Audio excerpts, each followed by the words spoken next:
চতুর্থ শ্রেণীর গণিত বইয়ের আজকের ভিডিওতে আমরা ৬৬ পৃষ্ঠার ৫ নম্বর ম্যাথ নিয়ে আলোচনা করব। তো ৫ নম্বর থেকে শুরু করব। তো এখানে দেখো ৫ নম্বরে ৪টা ম্যাথ দেওয়া আছে। তো এই ম্যাথগুলো সরাসরি আমি তোমাদেরকে খাতায় করে বোঝাবো। তো এখানে দেখো ১ নম্বর ম্যাথটা আমি যে তুলে নিয়েছি।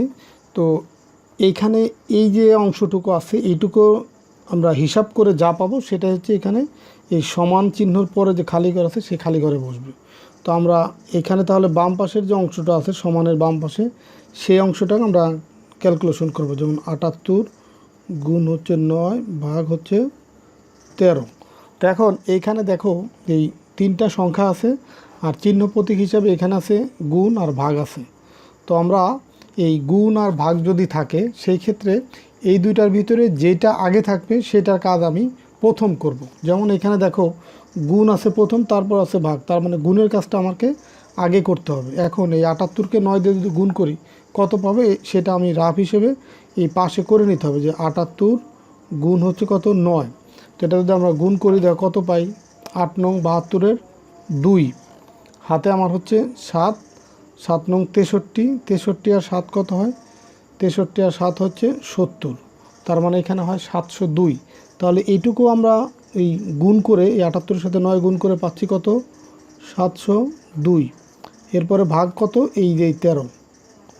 তো এখন এই ৭০২কে আবার ১৩ এটাও আমাকে রাফ করতে হবে যে ১৩ ভাগ হচ্ছে কত ৭০২। তো দেখো ১৩ দেখো ৭০-এর ভিতরে কতবার যায় ৫ ১৩ হচ্ছে ৬৫। তাহলে এই ৫ বার যাবে ৫ ১৩, এই ১৩ হচ্ছে ২ অঙ্কের সংখ্যা, ৭০কে যদি ভাগ করি ৫ ১৩ ৬৫। তো ৭০ থেকে ৬৫ বিয়োগ করলে পাবো ৫, আর এই ২ যদি নামায় নিয়ে আসি এখানে হলো ৫২। তো ১৩ দিয়ে ৫২কে ভাগ করলে ৪ ১৩ ৫২, তার মানে এখানে হবে ৪, ৪ দিয়ে ১৩কে গুণ করলে পাচ্ছি ৫২। তো ৫২ থেকে ৫২ বিয়োগ করলে ০। তাহলে এইটুকু হচ্ছে তোমার রাফ। আর এইখানে আমরা এই ভাগ করে যেটা পেলাম সেটা কত পেলাম, ভাগফল পেলাম কত ৫৪। তার মানে এইখানে বসবে হচ্ছে এই ৭০২কে ১৩ দিয়ে ভাগ করলে ৫৪, সেই ৫৪ই কিন্তু এই খালি ঘরে এইখানে বসবে। তো এটাই হচ্ছে তোমার এই ম্যাথের উত্তর। তো একইভাবে এই বাকি যে ম্যাথগুলো আছে সেটাও করতে হবে সেগুলো। যেমন ২ নম্বর ম্যাথ আছে দেখো ১১৫৫ ভাগ হচ্ছে ১৫ গুণ হচ্ছে ৯ সমান হচ্ছে খালি ঘর। তো এখন দেখো বিপরীতটা আছে যে আগে ছিল গুণ আগে, এখন আছে ভাগ আগে আছে গুণ পরে আছে। তাহলে ভাগ যেহেতু আগে আছে ভাগের কাজ আমাকে করতে হবে। তাহলে ভাগের কাজ আমি রাফ করব। এখানে এই রাফ লিখে তোমরা এটা করবা। এখানে লিখে নেব যে এখানে মানে এই ক্যালকুলেশনটা করবো তো আগে, এই কারণে এটা আমরা লিখে নেব ১১৫৫ ভাগ হচ্ছে ১৫ গুণ হচ্ছে ৯। তো আমরা ভাগ যেহেতু আগে আছে ১১৫৫, এটাকে ভাগ করব কত দিয়ে ১৫ দিয়ে। তো ১৫ ১১-র ভিতরে যায় না, তাহলে এই ৫ সহ এই ১৫কে আমরা যদি ভাগ করি, আচ্ছা উপরে যদি জায়গা কম ভাগ করে আমরা কিন্তু ডান পাশেও লিখতে পারি। তো দেখো ১১৫-র ভিতরে ১৫ কতবার যায় ১৫ দুগুণে ৩০, ৩ ১৫ ৪৫, ৬ ১৫ ৯০, ৭ ১৫ হচ্ছে ১০৫, তার মানে ৭ বার যাবে। ৭ ১৫ হচ্ছে ১০৫, এই ৫ ৭ ৩৫-এর ৫ হাতে আমার ৩, ৭ ৭ আর ৩ ১০। এখন ১১৫ থেকে ১০৫ বিয়োগ করলে এখানে পাবো ১০, আর এই ৫ যদি নামায় নিয়ে আসি তাহলে কত পেলাম ১০৫। তাহলে দেখো ১০৫ একটু আগে দেখলাম যে ১০৭কে ৭ দিয়ে যদি ১৫কে গুণ করি ১০৫ পাচ্ছি, তার মানে আবার এখানে ৭ হবে। ৭ দিয়ে ১৫কে গুণ করলে পাবো কত ১০৫। ১০৫ থেকে ১০৫ বিয়োগ করলে এখানে পাবো হচ্ছে ০, তার মানে ভাগফল কত পেলাম ৭৭। তাহলে এখানে লিখবো হচ্ছে এই ৭৭, আর এই গুণ যে ৯ সেটা তো রয়েই গেছে। তো এখন আমরা গুণ করব।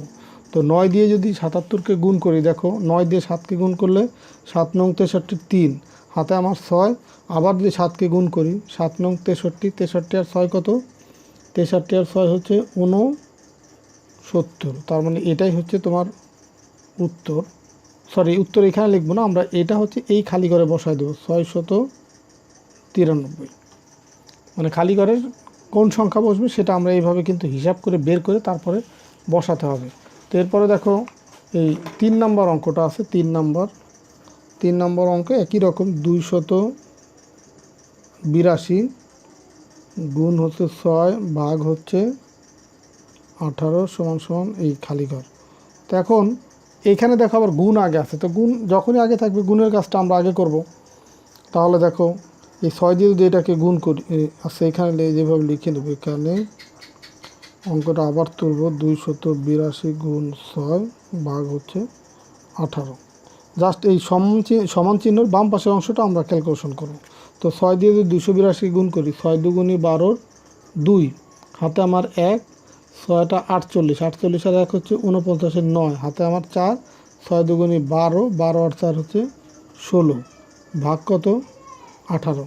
তো এখন এটা যেহেতু বড় ভাগ, তো ভাগটা আমাকে এরকম রাফ করে দিতে হবে, 1692। তো 18 16-র ভিতরে যায় না, তার মানে 9 সহ 169 ভিতরে কতবার যায় দেখো। 18কে যদি আমরা 20 ধরি তাহলে 8 18 কত হয় দেখো, এটা আগে দেখি। এই 8, এই 18কে 8 যদি গুণ করি, 8 8 64, 4 হাতে আমার 6, 8 অক্ষে 8, 8 আর 6 হচ্ছে 14। তাহলে দেখো এইখানে আছে 69, তার মানে আরও একবার বেশি যাবে, মানে 9 বার যাবে। তো 9 দিয়ে যদি আমরা গুণ করি, দেখো এই 18কে 8 নং 72-এর 2 হাতে আমার 7, 9 একে 9 আর 7 কত, 9 আর 7 হচ্ছে 16। তার মানে এই 18কে 9 দিয়ে গুণ করলে পাচ্ছি 162, আর 169 ছিল এটা। তো 169-এর কিন্তু খুব কাছাকাছি এই মানটা। 2 আছে কত, 9 হবে 7 হলে, আর 6 6 মিলে গেলে একে একে মিলে গেলো, তার মানে এখানে 7 থাকবে, আর এই 2 হচ্ছে আমরা এখানে নামাই নিয়ে আসবো।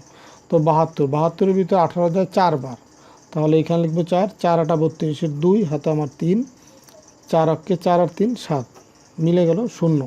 তার মানে এইখানে আমরা পেলাম ভাগফল কত পেলাম, 94।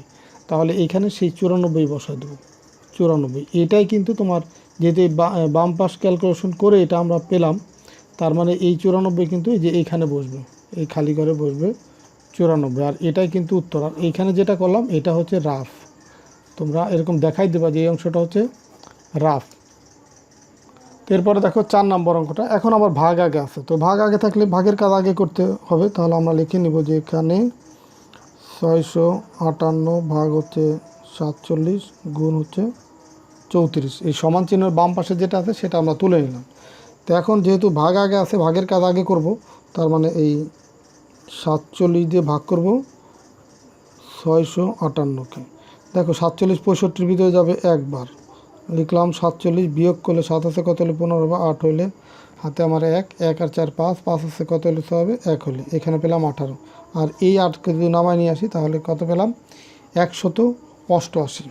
তো 188, এই 47-এর দেখো এটা যেহেতু বড় সংখ্যা, এই 4 দেখো এই 4 18-র ভিতরে কয়বার যায়, বা 1-এর ভিতরে যায় না, তাহলে 8 সহ 18-র ভিতরে 4 যায়, 4 4 16, 4 5 20, তো 20 5 হবে না, তাহলে 4ই হবে। এখানে লিখলাম 4, এই 4 দিয়ে যদি এটাকে গুণ করি, 4 7 28-এর 8 হাতে আমার 2, 4 4 16 আর 2 18, দেখো একদম মিলে গেছে। তার মানে 188 থেকে 188 বিয়োগ করলে 0 0 পাবো। তার মানে এইখানে আমরা এইটুকু যদি ভাগ করি, এই 658-কে 47 দিয়ে ভাগ করি, এখানে পাবো কত, ভাগফল কত, এই যে 14 পেলাম। আর গুণ করব তাহলে এই 34 দিয়ে, যেহেতু 34-এর কাজ এখনও করিনি, তো এটাও আমরা রাফ করব। এখানে এই 34-কে যদি আমরা 14 দিয়ে গুণ করি, দেখো 4 4 16, 6 হাতে আমার 1, 3 4 12, 12 আর 1 হচ্ছে 13, 1 ঘর কাটা, 4 অক্ষে 4, 3 অক্ষে 3, যোগ করলে দেখো 6 4 আর 3 7, এখানে 3 আর 1 4, মানে 476।